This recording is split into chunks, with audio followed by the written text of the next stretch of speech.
सभी जय सियाराम। मैं कुलदीप पांडे, प्रदेश अध्यक्ष अखिल भारतीय जनसंघ।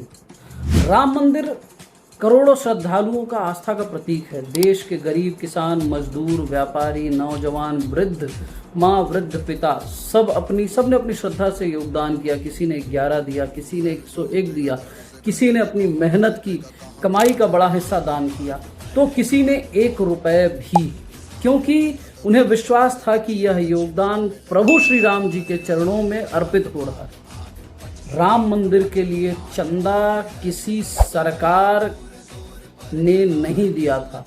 राम मंदिर के लिए चंदा किसी पार्टी ने नहीं दिया था। यह चंदा उस किसान ने दिया था जिसने अपनी मेहनत की कमाई में से हिस्सा निकाला था। उस मजदूर ने दिया था जिसने दिन भर पसीना बहाकर कुछ रुपए रामलला के चरणों में अर्पित किए। उस माँ ने दिया था जिसने अपनी बचत में से प्रभु श्री राम के नाम पर अर्पण किया।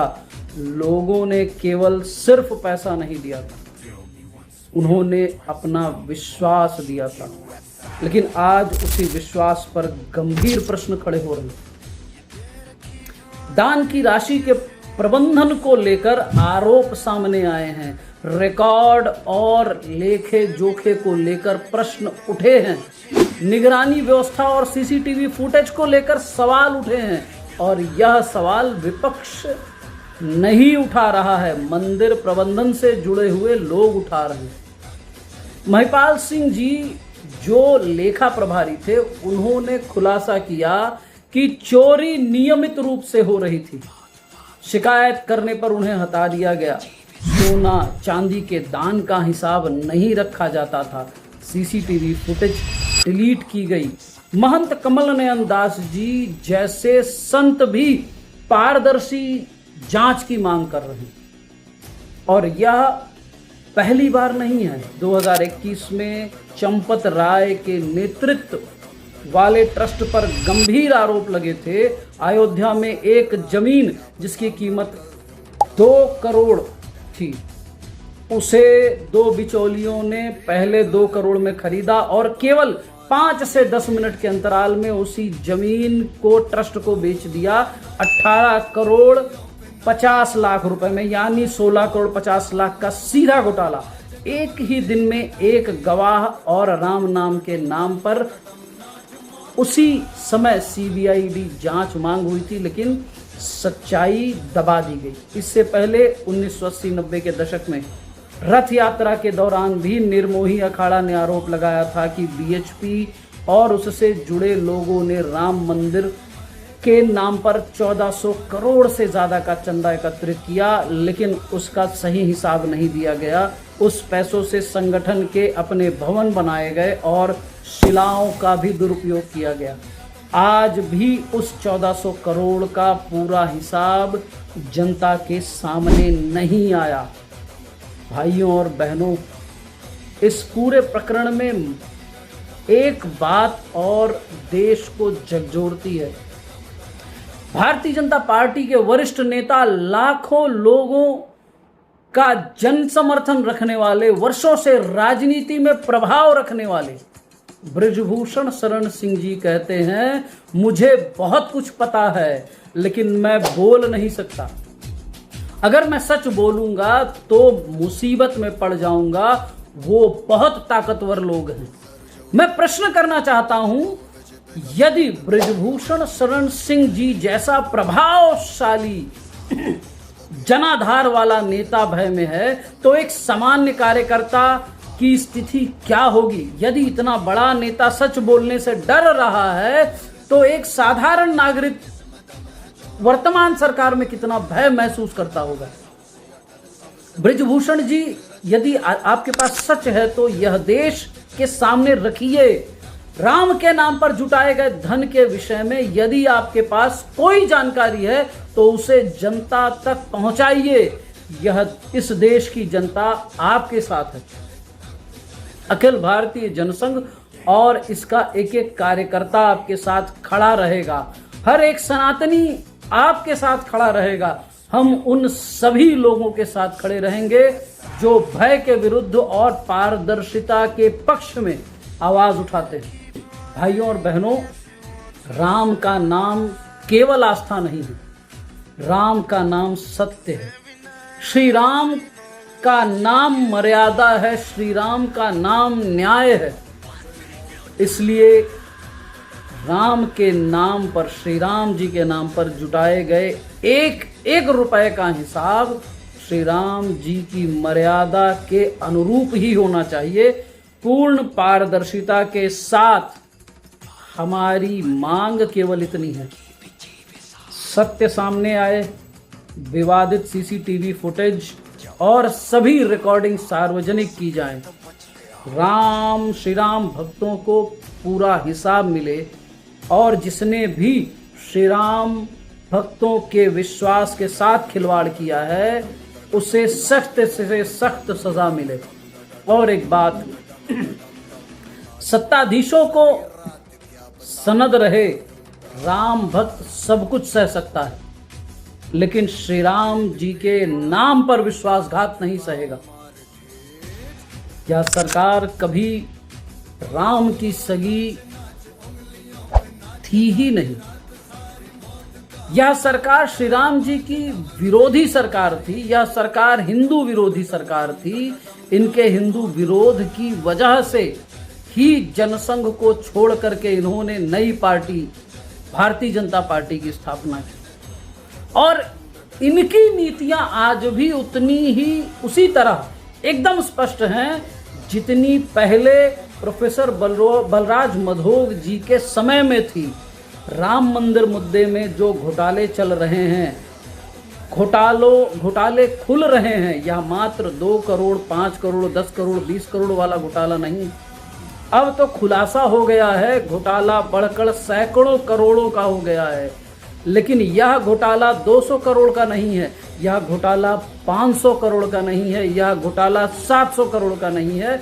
मैं दावे के साथ बोल सकता हूं यह घोटाला कम से कम 1000 करोड़ और ज्यादा से ज्यादा 1500 से 2000 करोड़ का घोटाला है।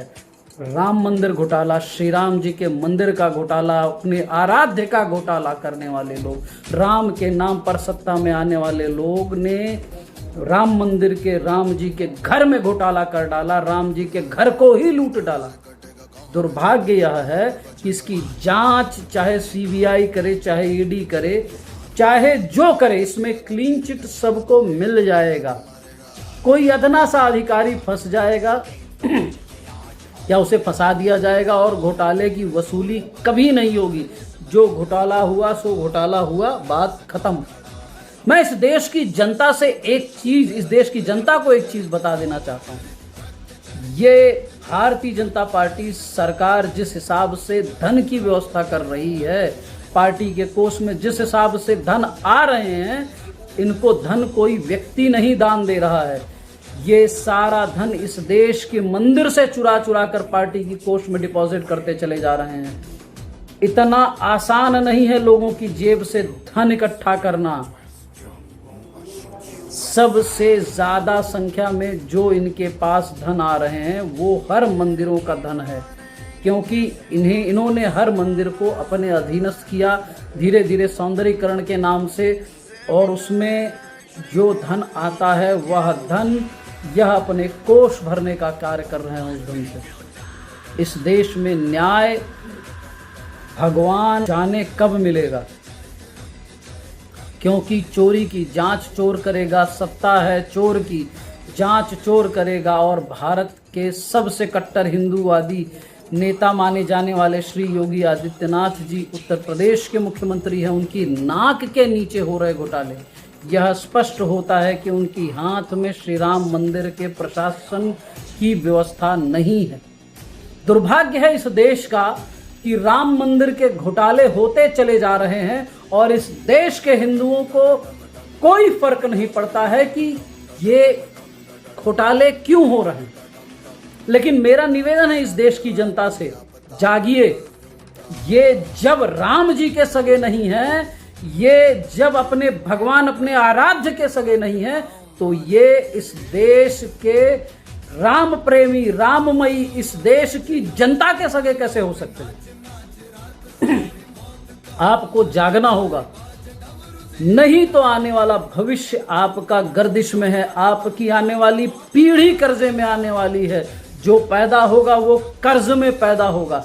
ये इस देश को लूटकर विदेश जाने वाले हैं। मैं आह्वान करता हूं इस देश का प्रत्येक देशवासी, आपका आह्वान करता हूं, आप आह्वान करिए वर्तमान सरकार की, सबकी जिम्मेदारी निर्धारित करें। इस देश के प्रधानमंत्री की क्या जिम्मेदारी है? अगर वह प्रधानमंत्री अपने जिम्मेदारी से मुकरता है तो उस पर भी कार्यवाही होनी चाहिए। इस देश में चपरासी की क्या जिम्मेदारी है? अगर वह अपनी जिम्मेदारी से मुकरता है तो उस पर भी कार्यवाही होनी चाहिए। वर्तमान सरकार इसे निर्धारित करे, लोक उत्तरदायित्व निर्धारित करे।